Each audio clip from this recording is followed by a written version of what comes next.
మీ అందరికీ కూడా నేను తెలియజేస్తా ఉన్నా మిత్రులారా. ఎందుకంటే ఈ రోజు రాష్ట్రంలో చాలా డ్రామా జరుగుతూ ఉన్నాయి. మీ దృష్టి తీసుకొస్తాను. నేను ఎక్కువసేపు మాట్లాడను. నేను ఎందుకు మాట్లాడంటే పెద్దలు ఇద్దరు ఉన్నారు, వాళ్ళకి ఎక్కువ సమయాన్ని కేటాయించాలి. కానీ నిజంగా తెలియాల్సిన మాట కాబట్టి చెప్తా ఉన్నా, ఈ రాష్ట్రంలో డ్రామా జరుగుతూ ఉన్నాయి. గతంలో రాజశేఖర రెడ్డి కొడుకు జగన్మోహన్ అధికారంలో ఉన్న తర్వాత ఉన్నప్పుడు ఆ రోజు ఎస్సీల పైన దాడి జరిగింది, ఎస్టీల పైన దాడి జరిగింది, బీసీల పైన దాడులు జరిగినాయి. ఆయన ఎస్సీల దళితుల పైన దాడులు చేస్తున్నాడు, బీసీల పైన దాడులు చేస్తున్నాడు. నాకు ఓటేయండి, నాకు ఓటేస్తే నేను మీ అందరికీ అండగా ఉంటా అని చెప్పి మాట్లాడేటువంటి చంద్రబాబు నాయుడు ఈ రోజు అధికారంలోకి వచ్చిన తర్వాత ఆయన ఒక చెప్పుతో కొట్టి 2 చెప్పులతో కొట్టాడు. ఆయన ఒక కాలుతో కొట్టి ఎగిరి 2 కాలుతో కొట్టాడు. అంటే ఈ 2 రాజకీయ పార్టీల యొక్క డ్రామాలను మనం ఎప్పటికప్పుడు గమనించాలి. దయవుంచి మీరు చూసుకోండి. మీరు పేపర్లో టీవీలో రోజు చూస్తారు. ఈ రోజు ఎవరినో ఒకరిని అరెస్ట్ చేశారండి.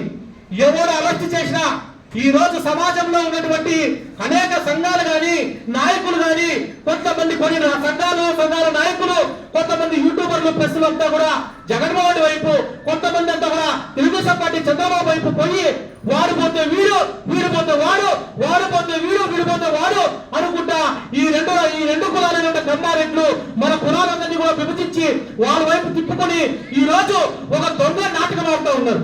రాష్ట్రంలో హత్యలు జరుగుతూ ఉన్నాయి, అత్యాచారాలు జరుగుతూ ఉన్నాయి, దౌర్జన్యాలు జరుగుతూ ఉన్నాయి. ఇలాంటి కార్యక్రమాలన్నీ కూడా ఆ గతంలో వైసీపీ అధికారంలో ఉంటే రెగ్గు చేశారు, ఈ రోజు టీడీపీ అధికారంలో ఉంటే కమ్మలు చేస్తూ ఉన్నారు. ఎక్కడ కూడా ఏం తేడా లేదు. ఈ రోజు ప్రధానంగా అనంతపురం పట్టణంలో ఒక పెద్ద డ్రామా నడుస్తూ ఉంది. ఈ డ్రామాకు సంబంధించి కూడా వాళ్ళు ఇప్పుడు ప్రధాన ప్రత్యర్థులు ఎవరు? నేను అడుగుతాను, ప్రధాన ప్రత్యర్థులు ఎవరు? ప్రధాన ప్రత్యర్థులు ఈ రాష్ట్రంలో కమ్మారెడ్లు.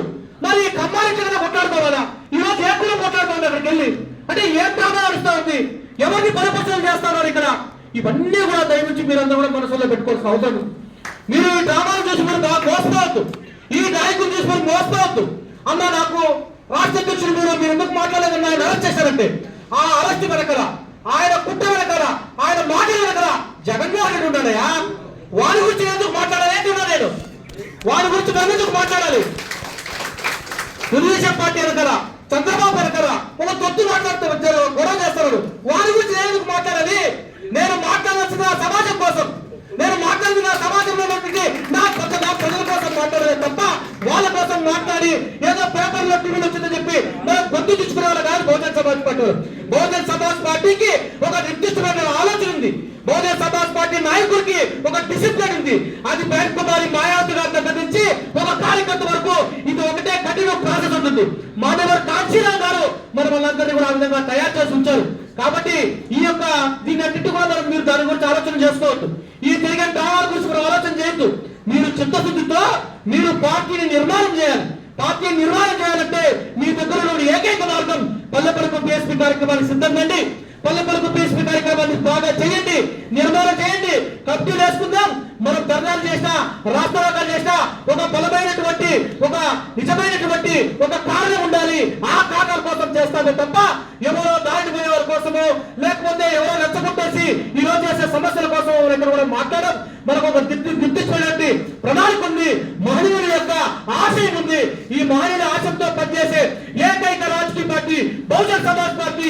ఏకైక రాజకీయ నాయకులు ఒక్క బహుజన్ సమాజ్ పార్టీ నాయకులు. కాబట్టి నిర్మాణంతో మీరు పల్లెపల్లికి పిఎస్పీ కార్యక్రమాన్ని నిజంగా పూర్తి చేస్తారని ఆ విధంగా మనం నిర్మాణం చేసుకుంటూ ఒక బలమైన శక్తిగా నేను చెప్తా ఉన్నా. మీరందరూ కూడా గుర్తులో పెట్టుకోండి, మనసులో పెట్టుకోండి. మనం వారి దగ్గరికి పోయి వీరి దగ్గరికి కాదు, మన సొంత కాలంతో అసెంబ్లీకి పార్లమెంట్కి పోయే స్థితికి మనం ఎప్పుడైతే రాగలుగుతామో అప్పుడు మాత్రమే మన జాతులకి మనకు ఇక్కడ ఒక ఆత్మగౌరవంతో కూడినటువంటి గౌరవం ఉంటుంది.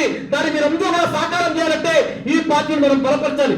ఈ పార్టీని మనం ఒక బలమైన శక్తిగా ఈ ఆంధ్రప్రదేశ్ రాష్ట్రంలో తయారు చేస్తున్నది ఆటోమేటిక్ గా మనకు అందరికీ వస్తాయి.